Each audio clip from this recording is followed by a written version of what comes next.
Hello everyone, Rob Rousseau here, just reminding you to please smash the subscribe button as well as the bell and the thumbs up, leave a comment, and hey, if you enjoyed this video, please subscribe over on Patreon, patreon.com/Rob Rousseau. Okay, that's all. I'll talk to you later. Bye. Hi. Hey, Luna. Hi. Hey, what's going on? I can hear you. I can hear you. I'm ready. Luna, thanks for joining us. Hi. Are we live yet? Yeah, we're live. We're doing it live. Hi, everybody. Welcome. Hi, everybody. I know it's the middle of the night. It's the middle of the night for you, Luna. So I appreciate that you're up in the middle of the night to come talk to us on the stream today. It's very, very generous of you with your time.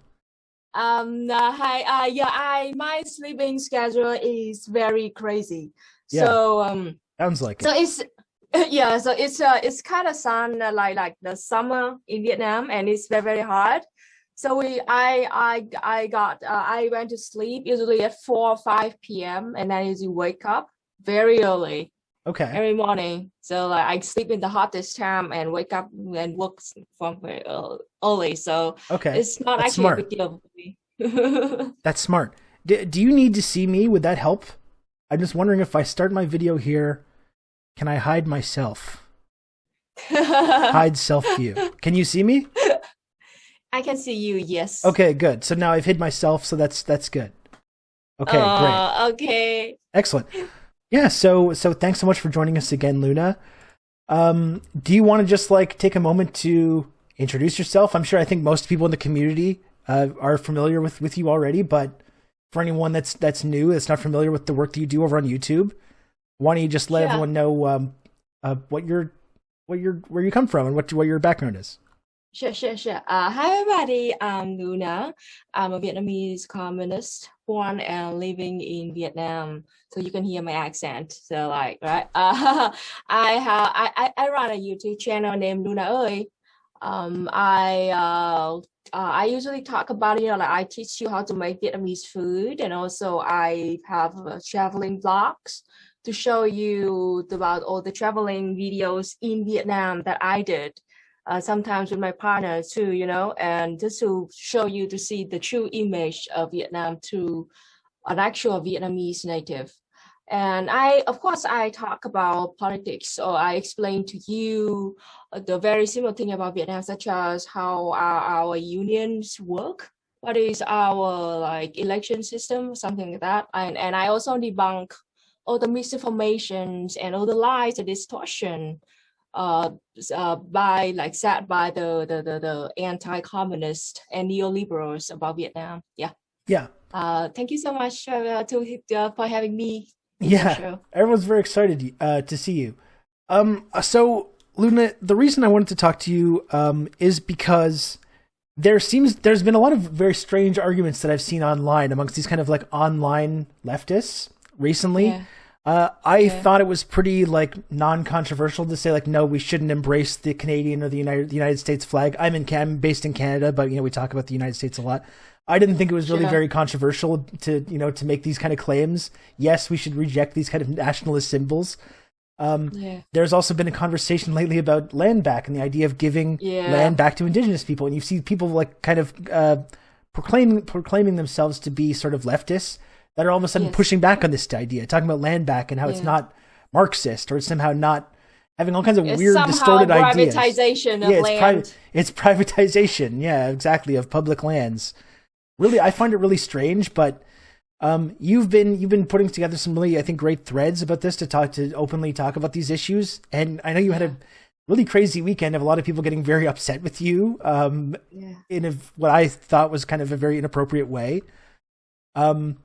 So you want to just talk about, I guess, how these arguments started and how you started kind of pushing back on these kind of narratives and what that's been, what that has felt like for you from your perspective?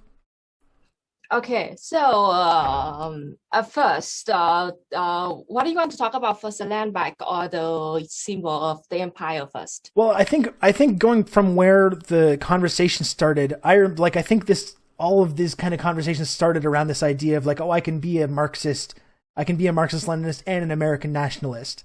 I think that's the kind Absolutely. of basic idea that started a Yes. lot of this discourse. So why don't we start with Exactly. that? Sure. So you know that I am a communist and I am a Vietnamese living in Vietnam. So I am a direct victim of capitalism and imperialism coming from the empire, the USA. That is why, like, I have my own perspective that I think that I kind of want to speak it out to the world because, like, to fight against the capitalist hegemony out there, the Americanism, patriotism, socialism, patriotism, something like that. And at first, I just wanted to talk to speak out my perspective when me and millions of other Vietnamese people, and also millions and millions of other people, that like are living in the global South country that are experiencing all the atrocities and all the bombs and the drone strikes dropped by the USA even to this day. And I want to speak that out. And I received like a huge like pushback from people from literally the imperial core trying to like to dismiss my perspective, and clearly because they don't care about it. So that like during the Vietnam War, 3 millions of Vietnamese people, more than 3 millions of Vietnamese people were killed, and 2.2 of them were civilian.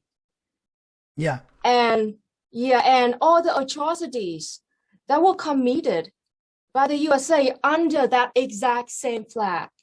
Yeah. It is like, I'm sorry, to us, too many of us, not just Vietnamese, but too many of us, to Korean people, to Iraqi people, to people who are in Syria right now, seeing and looking at that flag of that empire, it is like looking at the swastika.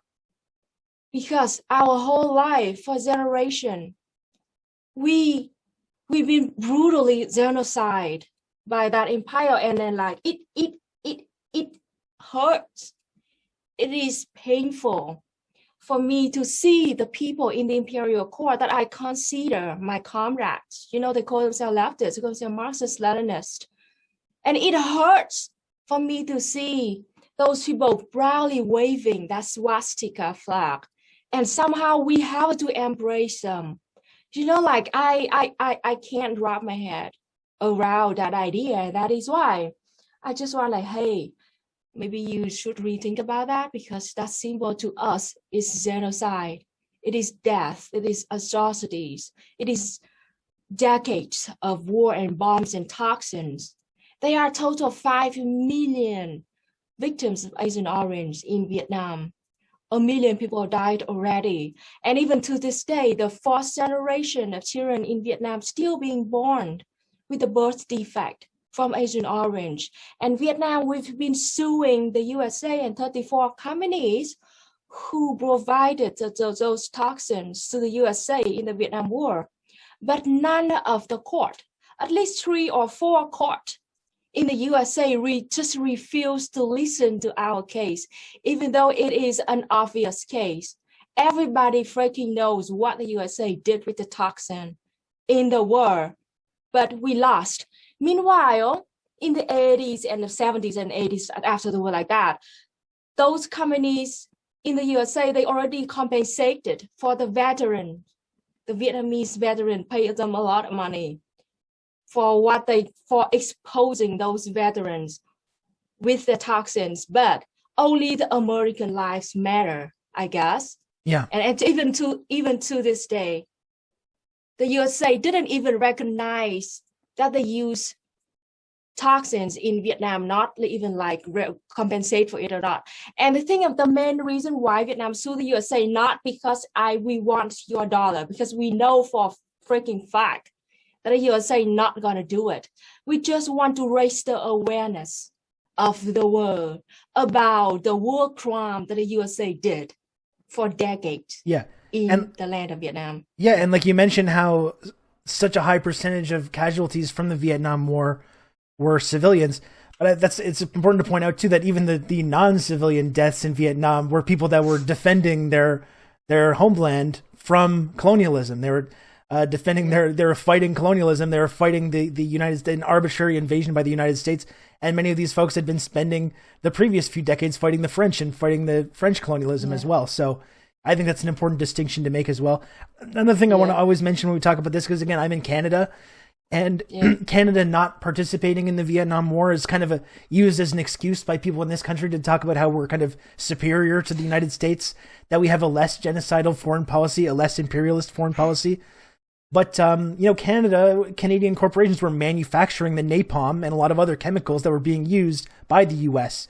during the war. So Canada is, as much as Canada has tried to pretend that it wasn't involved in any way with this like imperialist project in Vietnam, this genocidal project, we very much were. And it's one of the sleight of hands we see in Canada, where we like to pretend that we have this benign foreign policy that's not really a reflection of reality. Yeah, exactly. And yeah, I talk about that a lot too, about the false consciousness.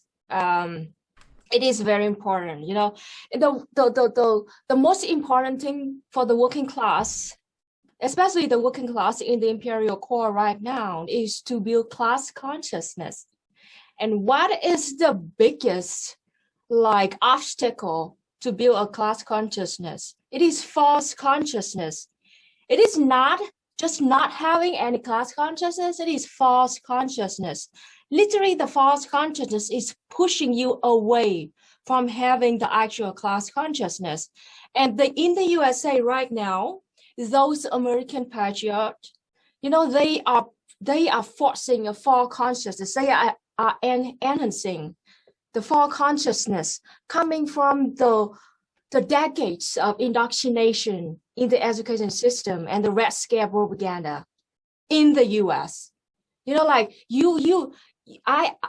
understand. I got it. I've been trying to understand the way they are thinking in the imperial core, and I kind of get it. Like, you were born in this land and you've been indoctrinated your whole childhood about how you love this flag. You even literally flash your allegiance to this flag, to the empire flag, all right? And you learn about how awesome, how great the USA is, and it is the good force of the world, the hero of the world, where you distribute a freedom and democracy to the whole world, and prosperity to the whole world. And of course, it is painful when you learn that actually your empire has been distributing freedom and democracy and prosperity under the shape of drone strikes, of bombs, of toxins to the whole world. And the troops that you've been supporting for so long, you've been being browed for so long, they are gang rapers. Many of them were war criminals. Just look at the history of the USA. You lied to the Korean War, you lied to the Vietnam War, and you lied to the Iraq War. It is a history of constant lies to start war in the global South countries. And of course, it is painful for you to wake up and look at that reality. Look at the thing that you've been worshiping for so long. Now it turns to just flag that soaked in blood. And the lives of millions of people in global South, the people that many of you in your childhood, you don't even see as a human. You learn about the Vietnam War in the Iraq War, it's very shortly in your textbook, I guess. And all you see is the image from the other side of the world, and you don't even care because only American life matter. Yeah, we often talk about, when we tell these stories about Vietnam, we talk about how it made our troops very sad to go to this country and commit these terrible crimes. And we never really factor that into that kind of storytelling. It's all about how did this affect us? This made us feel really bad to have to do this stuff. Exactly. I understand it. And the thing is, if you call yourself a leftist, and if you say that you care about global South, about people of color, okay, to you, it is uncomfortable to find out that uncomfortable truth. But to us, it is our life. It is our blood. It is our land. So I'm sorry it is uncomfortable fact and uncomfortable truth for you, but please listen to us. Yeah. And research the history of what your empire doing under that flag. And respect. My grandpa died in the Vietnam War in 1968. He died fighting for the next generation like me to live in peace. Yeah. And to you, it is sad and it is painful for you to find out that what the empire did, but to us, it is the death of my grandpa. The grandpa that I never had a chance to meet him because he died so young. He died when my dad was 10, away from the family in the south of Vietnam. He left the family when my dad was like 7 or 8. And a few years later, we just received a letter from the government that your man of the family died. And that was why only my dad can remember how my father's face, like how it looked like. Because he was the oldest child. My dad is the oldest child. Only him remember how my grandpa looked like. My family was so poor that we could not afford any picture of him. And my grandma died already. So until now, only my dad know how my grandpa looked like. So to me, it is very real.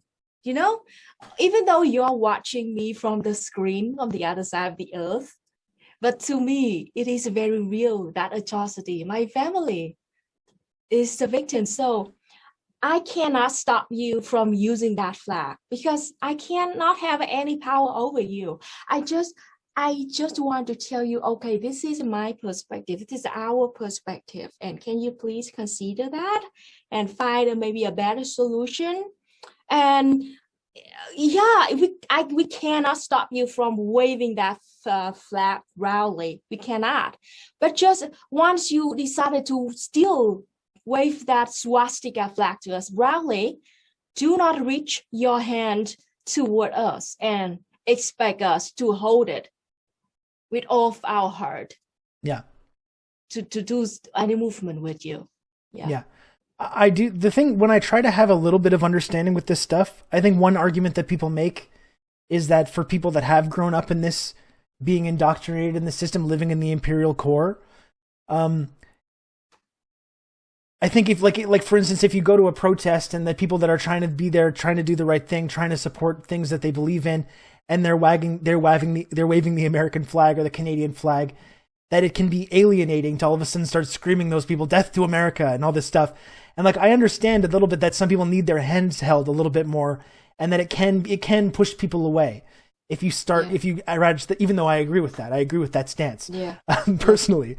But it can be kind of alienating for people. But the thing that I don't understand is the idea that in order to appeal to those people, well, we have to wrap ourselves in these symbols ourselves, and we have to wrap our message of socialism within these nationalist symbols, so we're not too alienating for these people. But that's the kind of dichotomy that happens when we kind of make these arguments, right? Whereas if we wrap ourselves in nationalist symbols in order to appeal to this working class element that appreciates these symbols, all we're doing is really alienating indigenous people in our communities, indigenous other marginalized people in our communities, and potential international allies who, like you're pointing out, correctly view these symbols as being symbols of violence and colonization and exploitation, all these terrible things. So that's what I mean. I can sort of understand having a little bit of nuance with this and not just screaming "Death to America" at people that aren't quite ready to hear that message. Exactly. But to me, there's a big difference between that, having nuance about that, and then choosing to wrap yourself in these symbols of nationalism yourself, which I think is totally counterproductive. agree with you. Yeah. Yes. As I said, having to build a real class consciousness, you have to show your people the truth. To break. You have to get over the false consciousness, to look at the hard truth. And the necessity, it's also to the idea of those people, they drape themselves with the empire flag with the hope that they will be appealing to the working class, quote unquote, that love the flag. That tactic is called terrorism. All right, it just means that, like, you know, it means that, like, you will masquerade as something else just to be appealed to a special group of people that you want to have in your movement. So, like, if you want to approach to racist people, you have to be racist, you know, like, to be accepted to their community. It is totalitarianism, and it is a very wrong way, to put it mildly. It is a very wrong way of thinking about it. You don't turn into something that you're not. So with the hope that you can get them out of it, before you can get them out of that, you're turning into one of them.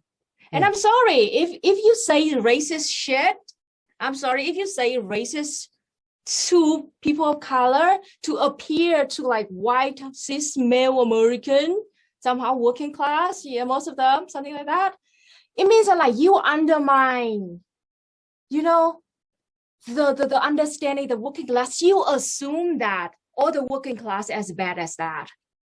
Yes. And you use that totalitarian tactic. It is, I don't know, I hope that is kind of obvious for you. Think about, like, you don't pretend something else that is not you to try to drag other people into your movement. It's not gonna work. And, like, you're like, isn't that obvious? It should be. Yes, you'd think it would be. You're right. And another thing that seems to trip people up as well, having these conversations about nationalism, and it kind of, you have this basic surface level understanding of nationalism. Okay, nationalism bad. And then people will use that as a way to say, like, well, then all kinds of nationalism are equally bad.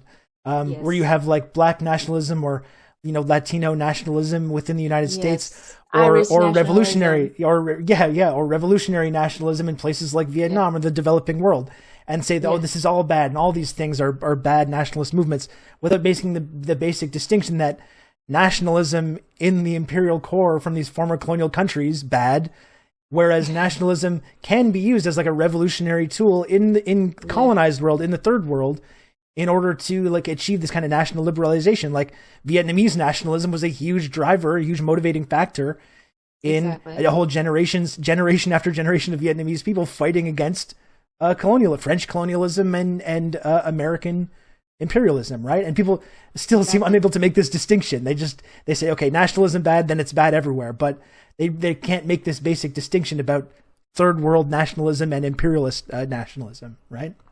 Yeah, exactly. It is painful for me to find out this fact.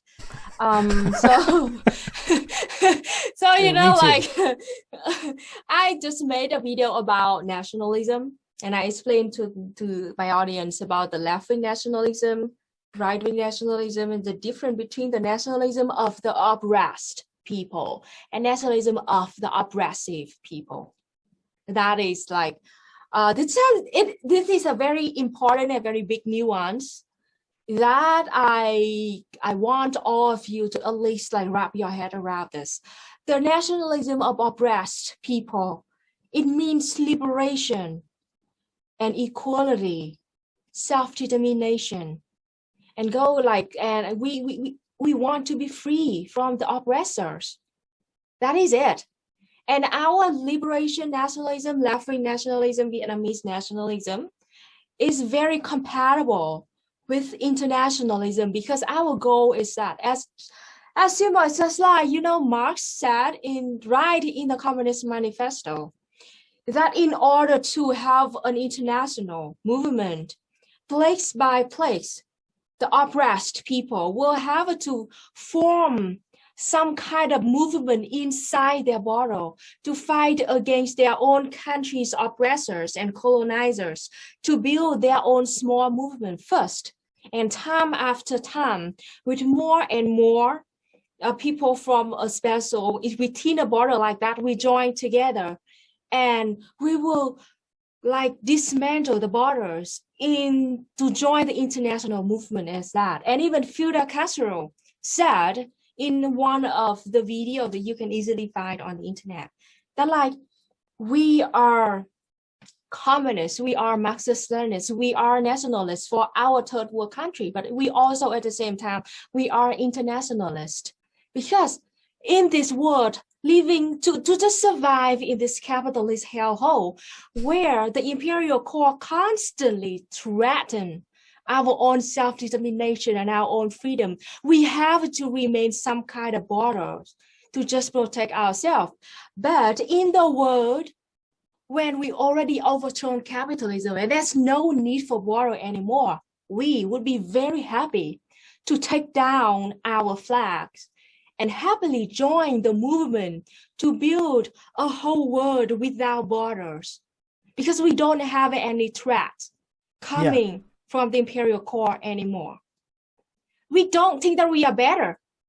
I don't think that Vietnam is better. I don't think that the Vietnamese race are better, or we are smarter, or we can speak for other people of us. No, we just want equality. We want liberation, and we don't want to rule over you. We want everybody to be equal, to have their own piece of land, to have their own house to live on, to have all the basic needs secured. And that is it. Yeah, I mean, it's the interesting thing I see coming from Western leftists a lot as well. When we talk about these things, where they'll criticize places like Vietnam because, like, well, in socialism it says right in the book that we're supposed to have this classless, stateless society. So Vietnam can't be socialist. Look, it's still got borders. It's still a country. It's still a state. And they can say this about a number of other different kinds of socialist countries, whether it's Venezuela or whatever as well.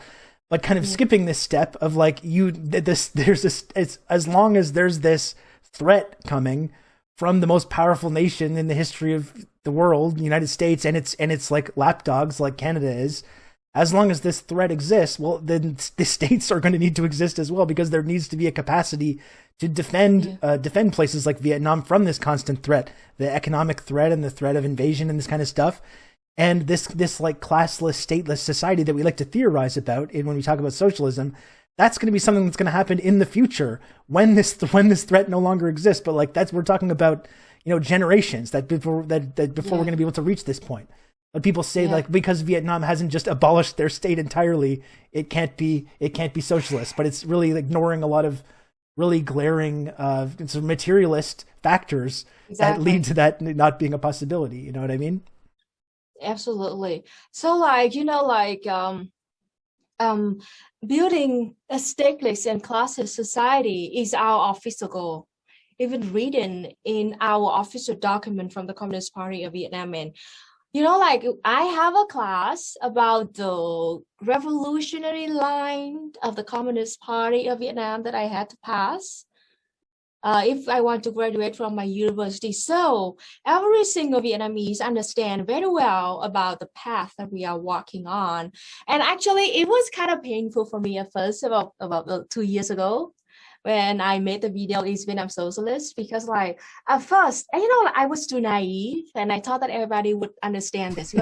Socialism to us is just like a transitional period. Yeah. So of course we're gonna have a contradictions. We're gonna have this problem, that problem, because capitalism and socialism are coexisting in our system right now, and we are trying to pushing up socialism and try to push down capitalism, but big contradictions still exist. But this is just the first step of the transitional period, and it was kind of painful for me to actually seeing those people claim to read Marx and Lenin and then shit on Vietnam because that's not a communism button that Vietnam just needs to push it. Why doesn't Vietnam push the communism button? I know, I'm always saying this. God damn it, right? Our bad. Self-crit. That we haven't pushed the button yet. He's refused to press it. Yeah. That is why I made that video. I'm not saying that they are wrong or something like that. I just try to explain to them like, okay, well, this is how we understand about the socialism and our socialist path and what is Vietnam right now. And we are fully aware that all the problems or the contradictions that we are having. For example, the problems that we're having right now is billionaires. Yes, Vietnam still have billionaires because yes, we have a private sectors in our economy. And even our first secretary of the Communist Party of Vietnam wrote a long article about this. Why? All the like to answer all the most common asked questions about socialism in Vietnam, and he addressed like, yes, we are having billionaires. This is one of the biggest contradictions that Vietnam are having right now.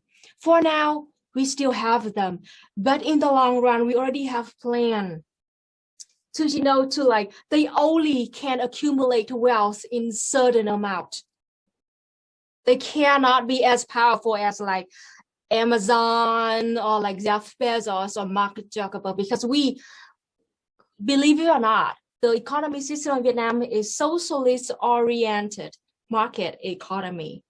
We try to control the state, the people's or government. They try to control the economy up to this point that like we still allow billionaires to exist, but they only can accumulate wealth in this at this level only. After that, they like higher than that they cannot. And in the future, we will dismantle, we will nationalize their wealth and to redistribute that to the people in the future. And like just look at China right now. Like no matter how you disagree with China, I'm not talking about that because it's a very complicated matter. Yeah. But just look at what China has been doing the year. They eliminated extreme poverty already. Meanwhile, the wealthiest nation on earth, aka the USA, you still have millions of homeless people out there living in extreme poverty. You cannot even afford health care. All right? Yeah. And also, China, they are doing right now, you can look at right now, they are cracking down on billionaires like Jack Ma and other people. They are shutting them down. And China is earlier than Vietnam, at least like 40 or 50 years in this socialist path. Yeah. And hopefully that like, actually the true thing is Vietnam, we are looking at China to learn the lessons. And we are happy that Vietnam and China and like Laos or North Korea or DPRK, we are very rare nation on earth that still officially follow this kind of ideology.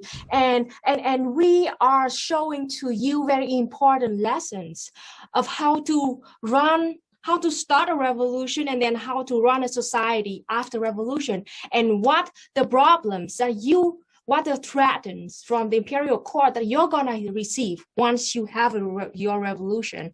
And like Vietnam is still lucky enough to at least to have a China to look at, to learn, because we are aware of that, like because we are the first one to walk onto this path. So we gotta make mistakes. Absolutely. Yeah. We're gonna make mistakes. And also at the same time, we're gonna make big achievements. And we as revolutionary, as Marxists, we have to look at each other. We have to learn from the material conditions, learn from each other to fix the mistake that we make, and look at other people to learn that what a mistake we might make and do not be the same as us. And that is it. So like, a lot of people think that like I worship Vietnam, and I said that I never complained Vietnam never made mistakes. So they're like, no. We are aware of that. We have like corruptions, bureaucracy. Every 1 or 2 months, there's going to be a governor going to jail along with a CEO because of corruption. The big problems like that. We have millionaires. We have the inequality, the gap between the rich and the poor. We still have a poverty. So like in Vietnam, by last year's statistics, like we still have about 2.75% of Vietnamese people living in extreme poverty. And our official goal is to totally eliminate extreme poverty by 2025. Tell me when the USA will officially eliminate extreme poverty. Just one question is that. So, long story I'm short, sure they're going to start working on that any day now. Any moment now. Right. They're going to be right on top of that. Yeah. Biden is in the office, so like a very good step, right? Yeah. So the thing is, even Vietnam is just like the first tiny step on the socialist path, but we are already better than the imperial core in the sense that we are taking care of our citizens better than the USA. Just look at how many people died of COVID-19 in USA and compare that to Vietnam. As simple as that. No, I can't help but laugh sometimes just hearing some of these comments. Whether it's about you or other, I hear this kind of stuff all the time. Kind of people saying like, look at these fake socialists, like in Vietnam or China. It's not real socialism. It's market capitalism, or it's whatever, market socialism, or they have all these different kind of terms that they can throw around. Meanwhile, this is someone living in like San Diego or something, where it's like, well, you're not. They like lecturing people in the developing world, the third world, who have been through these like really extraordinarily violent, campaigns to liberate themselves from this kind of oppression, and accusing them of like, why don't you do real socialism? When is that going to happen?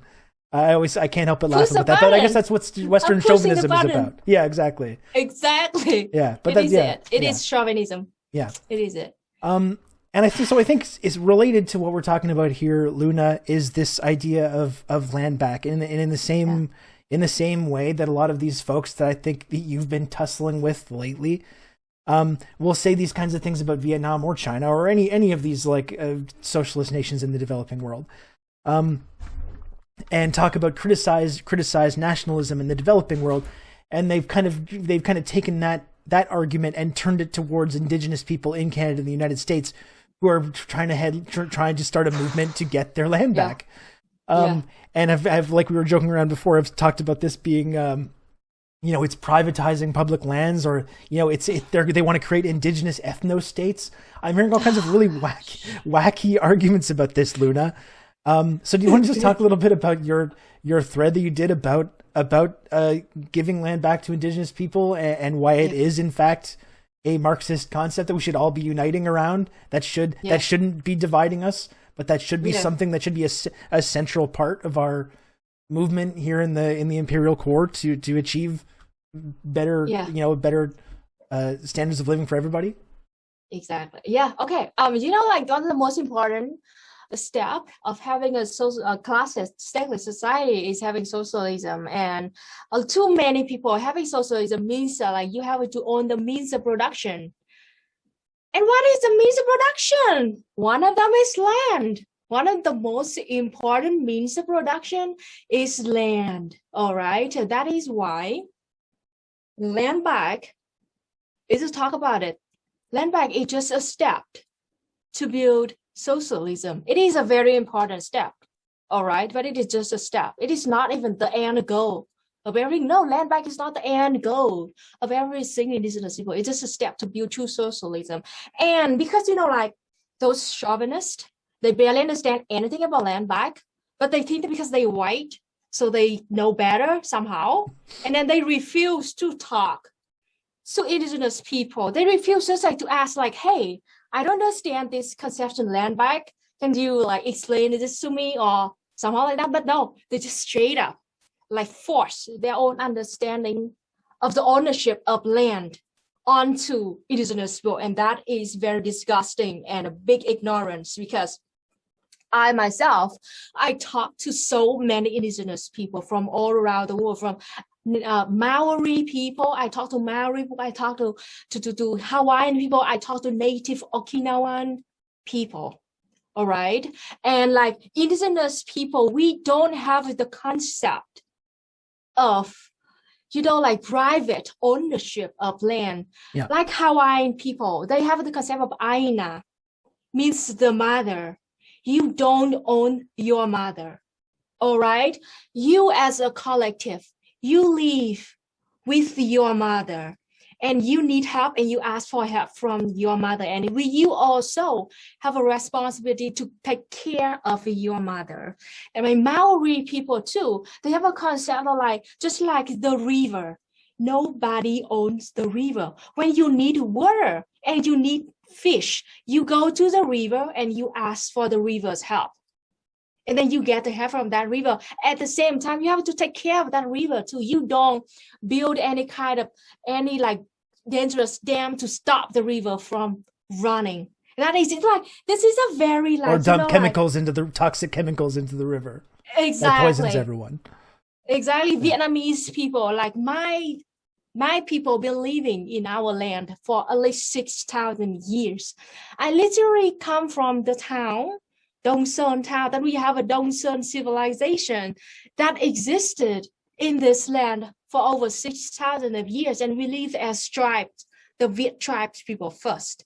And we also have the same kind of mindset. We live together in a community. We don't own it. We don't own this piece of land, but once we join a community, you will receive a piece of land that is enough for you to live on. Isn't it awesome that like if you join a community, immediately you will be given a house. You will be given a piece of farm, a piece of field, that enough for you to live on. It is it. So, and the fact is, land back is not a new idea. Land back is not kind of concept and slogan that indigenous people just invented yesterday. Yeah. It is a concept that has been existing for thousands of years, for at least for 500 years in the USA, before all the colonizers and settlers came to that land and genocide and privatized all the land of indigenous people. And Vietnam, we also did the same thing. We called it land reform. Like 70 years ago, 1954, we had the land reform. And my family have a direct, my family have a direct history with this land reform. In a sense, you can think it like as a land back because, my family, my grandpa, the father of my mother. So like my family is a little bit interesting. The father of my grandpa, he died in the war as a communist soldier. And he was born in a super very poor family, the poorest family in town. But on my mom's side, she's from the richest family in town. So literally the story, my mom, my dad is like the Romeo and Juliet under communism. Something like that. It's pretty That's funny. nice. Yeah. So my mom is from the richest family in town. And my great grandparents and my grandparents, they were literally on the whole town. My family was so rich that even like the people, the villagers, the poor villagers and poor parents even got like, power about how rich my family were. So in the 1954, after we had the land reform, after we won the war with French, the colonialist French, we did, the Communist Party of Vietnam, the local government, the communists, they took all the land back from the landlords, from my grandparents, and then they redistributed it to every single poor peasants in the village equally. So it is just it. It is just it. And that's also exactly when the United States started making their own plans to invade, because whenever they hear about land reform in any of these former colonized countries, that's when they immediately, all the imperialist, the alarms start going off and they start really getting upset about this. Yeah. So it is same simple as that. If like, the only less than 25% of people in the US owning their own home straight up owning their own home without any mortgage. So the vast majority of Americans, especially the working class, you don't own land. So why the hell do you care if we seize the land of Jeff Bezos or Mark Zuckerberg or like Bill Gates? Why the hell do you care? Like, you don't own any land, and it is like 1,000,000 times more of a chance that you're gonna be kicked out of your shitty overpriced apartment by your landlords this weekend than for indigenous people to somehow kick you out of your house after having revolution. Like, absolutely. You're against land back? Okay, thanks so much. You're doing the free service for Jeff Bezos, Mark Zuckerberg, and Bill Gates, protecting their rights of owning stolen land. Yeah, or in Canada, it's the same thing. I mean, a lot of what makes up the actual land in Canada is crown lands that are basically that are owned technically by the Queen, but are really owned and operated by the mining companies and the logging companies and the fossil fuel extraction companies. And the idea of taking this land away and giving it back to indigenous stewardship, people that like have a concept of land ownership that predates the idea of privatization, predates the idea of capitalism. People think that somehow they're going to fall into these exact same these colonial structures that colonists brought here, right? Projection. That is projection. Yeah, exactly. They think that they will do exactly what they did to us. Yeah, that's exactly. It is projection. That's right. And that's another one of the things that one of the arguments that I've seen from kind of like, people that will call themselves Marxist, who will make this argument that like, well, we're not, even though this was a settler colonialist society, we're no longer settlers because now we've been spread out, because now we're not these like, we don't own land anymore. We're not these land owning aristocrats. You don't own slave anymore. That's right, exactly. So now everything's been flattened in. So now everyone that doesn't own land should all just be part of the same kind of landless proletariat. But then kind of like completely disregarding all the ways that there's still this hierarchy that's there, right? Yeah. Where, exactly. There's like, I'm a settler in Canada and I don't own any land, definitely. But also there's indigenous communities in Canada that haven't had clean drinking water for decades now, right? And the idea that just because I don't own land, we're all now part of this same kind of class strata. I mean, it's completely not accurate. It's really ignoring all the various real ways that even if you don't own land, if you do come from this like, if you're a descendant of this kind of settler colonialist system, you're still benefiting from that system in many, many ways. And you're not just part of this landless proletariat that includes indigenous people and people of color and immigrants and landless white people. It's just not accurate. Exactly. And like, as I said earlier in one of my threads on Twitter, like if you are benefiting, even if you don't own any slave, even if you don't steal any land, but it is the system that you are still benefiting from. The system that literally, like enhance the whiteness, the white supremacy over other people. You're still benefiting from the system, and you're not doing anything to dismantle it. You are the oppressors to us. Okay, like so the privilege that you're having right now, you can think about this as it this way. All right, like if you go to countries like Vietnam and you have a job here, very much likely, even in the USA, very much likely for you to receive a higher salary than people of color, even though you have the same exact skills. That is a privilege you're having. Or if you face cops, a cab, and bet you face cops somehow on the street, very much likely, if you're white, you're gonna go back home. Normally, you face way less of a chance to be arrested than Black people, than people of color. All right? That is the privilege that we are talking about here, even in the pandemic in the USA right now. They are like everyone white people being infected with COVID-19, 7 of indigenous people have a more of a chance to die with COVID-19 more than white people. And like, I know exactly like Black people, they already lost 3 years of their lifespan because of COVID-19. Meanwhile, white people, you only lost like 1 year. That is the privilege from the system that we are talking about right now. And you have to recognize it, and you have to do something to dismantle it. That is how you're helping. You're not doing anything means you're doing harm for us. And that is just it. Yes. And why do you think it is, Luna, that so many people like in the West that try to talk about try to proclaim themselves to be leftists and try to talk about these issues, why do people get so tripped up by this, do you think? Like, especially talking about imperialism.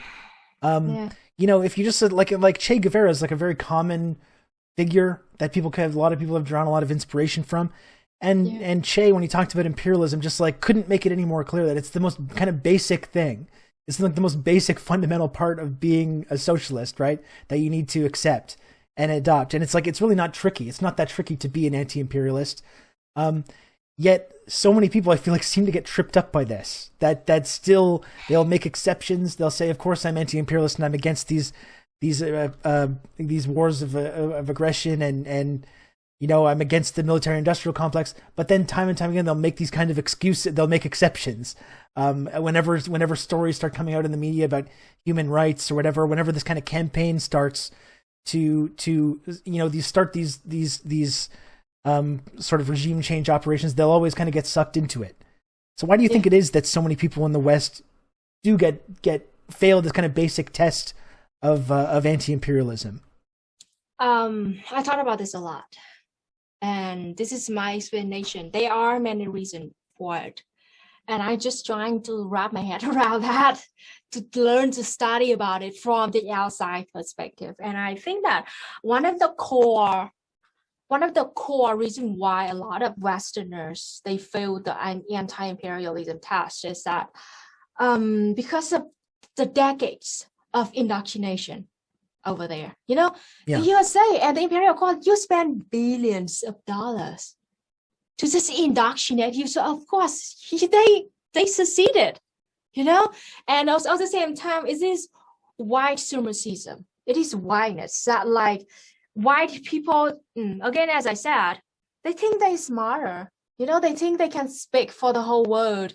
And people of color, we are kind of lower than white people. That's why they don't want to listen. The thing is, indoctrination, white supremacism, whiteness, chauvinism, that they don't want to listen. And since they don't want to listen, they don't know better. And especially in Vietnam, we learn about dialectical materialism and Marxism-Leninism from very young age. It's not like indoctrination or something like that. It's just like we learn a way to collect the information and then how to analyze it in a very scientific kind of lens. Like that. It is a thing that you have to deprogram yourself and to learn all by yourself about Marxism-Leninism. But in Vietnam, we teach our kids about dialectical materialism from very early age. So, generally speaking, Vietnamese people, we are very materialist. And the way we look at things, the way we approach a thing is very different from the West. And I'm kind of shocked, actually. 3 years ago when I started my channel, a little bit shocked. When like, holy shit. So the West is not like us at all.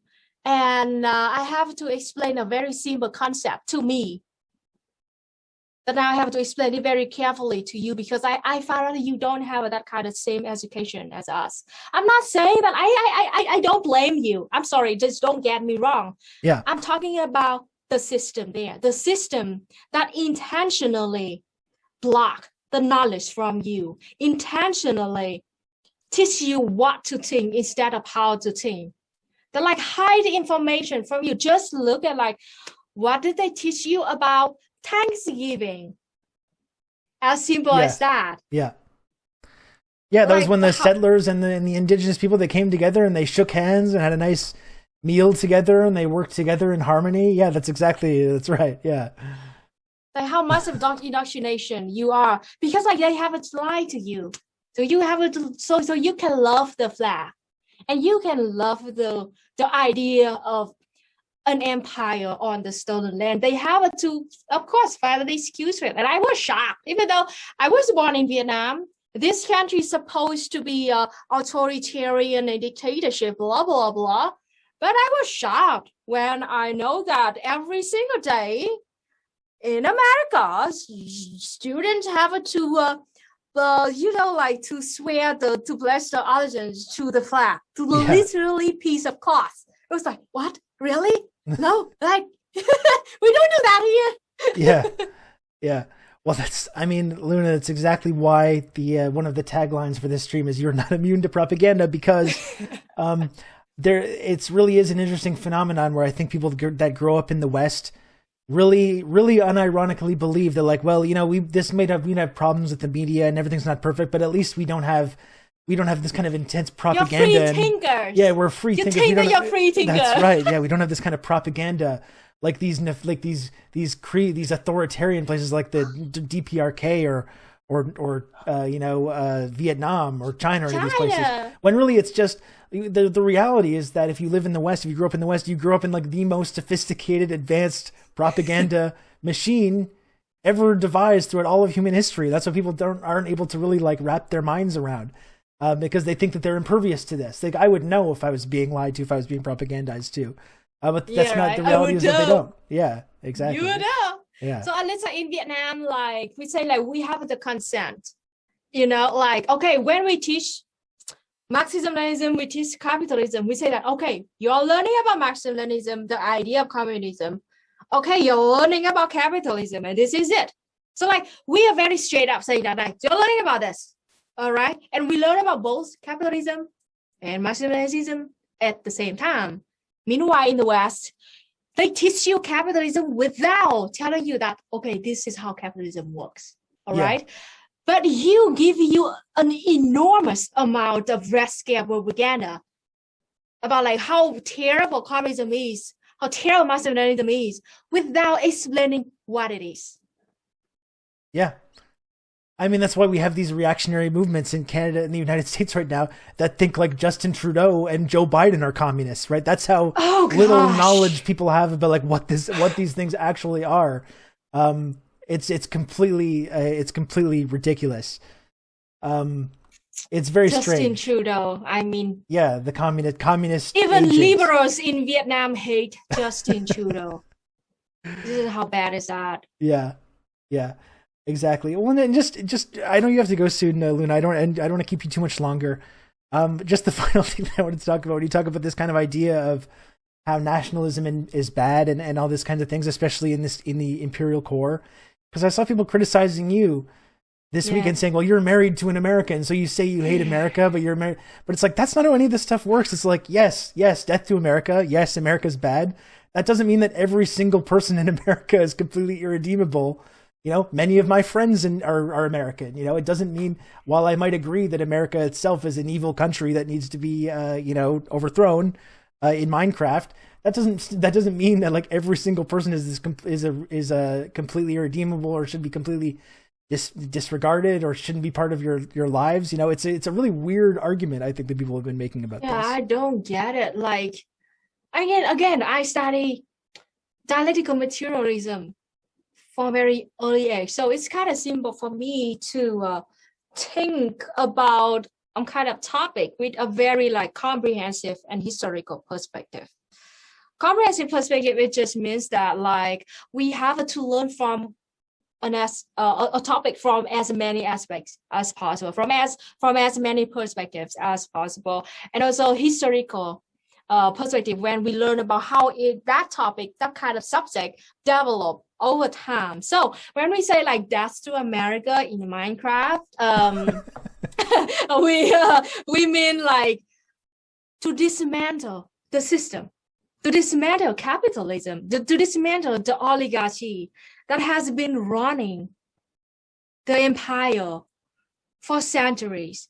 I don't mean that like death to every single one of you in a Minecraft. All right, just like please. Yeah. I don't understand it. Just like land back. Like we don't mean that like every single one of you will be kicked out of your house, your shitty overpriced house that you don't own. All right. Yeah. It means that we take the land that owned by the big corporations, owned by billionaires, owned by big landlords, and then we distribute it to the people who don't own land. And the thing is, if you agree, if you're white, fine. But if you still agree to join the movement of indigenous people, after successfully having that revolution, you will be also shared. You will be also sharing that land with indigenous people. So you, from owning no land, you're now owning some land enough for you to live on. Isn't I mean it's obviously good, right? Like, I think so. Yeah, right. You don't have to pay anybody your rent anymore, and like you even can move from a shitty one-bedroom apartment for like a big farmland out there in a beautiful mountain. And like, holy shit, it is my dream, isn't it? Yeah. Can you believe that? Thanks to the land reform that I myself now, I am owning a 500 square meter of rice field given to me for free from the local government in my birth. I'm having it. I'm having free land from the government. That is because of land reforms. And this is all. None of this should be controversial. I don't think this is all something that I think, to me, anyways, is kind of a basic principle that we should all be rallying around. As much as people have framed this as being somehow divisive or creating, like, it really is something that should unite us all. I mean, but it benefits white people too. Yeah. Well, and like, the reality is too, Luna, that I think some people don't want to admit that they do benefit from the current system and do feel like they will lose something if the current system goes away, even if they recognize that the ways that the system is not fair. But I think that's just something that people have to kind of get over, like, regardless. Yeah, get over with. Yeah. You're right. But exactly. Yeah. So somebody told me something very short, something like, when you're having privilege and when you see people taking it away from you, you feel like it is a form of oppression. That is problem of white people right now. Yeah. Well, I'm trying to change people's hearts and minds on this, Luna. Thank you so much for what you're doing. Yeah, well, thank you for coming on the show. This was really great to talk to you about all this stuff. It was very, very interesting. I really appreciate that you took the time to come on the show. It was really great to have you. Yeah, and here's the thing, and thank you so much for having me on the show. And the thing is, I just said, like, the problem of white people are, like, don't get me wrong, I don't blame, like, on every single one of you. I'm talking about a bigger scale here, generally speaking, all right? And please don't, like, feel offended or attacked, because I didn't mean it. It just means, like, generally speaking, because, like, you've been, like, facing enormous amount of indoctrination, and it's kind of hard and painful for you to like really wake up and listen us, to like put down your chauvinism, put down your whiteness, and to really listen to us. And again, whiteness is a social construct, and lots of people don't get this. Whiteness is not about skin color. It's not about like race. Even race is not even real. The science already proved that it's not real. It's nothing like written in our DNA to say like you're white or we are black or something. I'm talking about like whiteness or white supremacy is a social construct that it is having a dialectical relationship with capitalism. Whiteness and capitalism, they are working together very closely. They enforcing each other. And by dismantling whiteness, dismantling the social construct based on pseudoscience, saying that white people are smarter or better than people of color, by weakening it, you're weakening capitalism and you're helping the movement of the working class of the whole world. And I'm sorry, this is uncomfortable fact, but I don't know, it's just say like white quote unquote people, you're only like 50 to 20% of the world population. All right, the vast majority of the world population are us, people of color. It is why like I don't know, the people of color should be the subject that you should like want us to be in your movement, your movement, not the other way around. Because like seriously, we don't need you. We don't need you that much. You need us. But because of the system right now, the unjustified hierarchy right now, that you think that you're better, you think that you have the huge, like, you somehow have the right to have a privilege over us. And like, until like we are fed up with that system, we're gonna dismantle it no matter what, with or without your help. So my sincere advice for you is that like, you better join our movement. If you want to have a better life, you better not join the oligarchy. All right? Don't join our like enemy, because the capitalist class is our like enemy, and don't join them. It is for your own sake. That's it. I agree. You heard it. You heard it here first, everybody. That's a great place to leave it, Luna, and I'll let you go now. Thank you again, though. It was a really great conversation. I really enjoyed it. Thanks so much for taking the time to come on. You're welcome to come back anytime you want to talk about any of this stuff. I really appreciate it. Yes, absolutely. Yes, absolutely. Thank you so much for having me. And my last message to people in the chat is that, like, if you're people of color like me, I really hope that we can come together and build some movement together to dismantle the hierarchy, the oppression, the source of the oppression that's been cheating us horribly for centuries. And if you're white, even though we all know that whiteness is social construct, even if you I hope that you can little bit put down your own ego, try to dismantle your own internal chauvinism, and help us dismantle the whiteness, the social construct that have been built to enhance capitalism, imperialism, and the oppression. And I know that this is a painful procedure.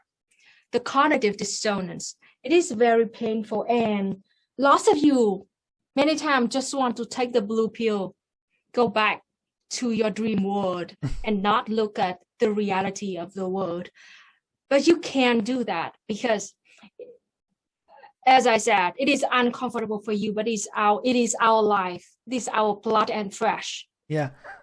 To us. It's also the interesting thing about these modern times and the reality of the climate crisis as well, is that it's becoming impossible for people to pretend that we can just go back to normal. I can just ignore that all this stuff is happening.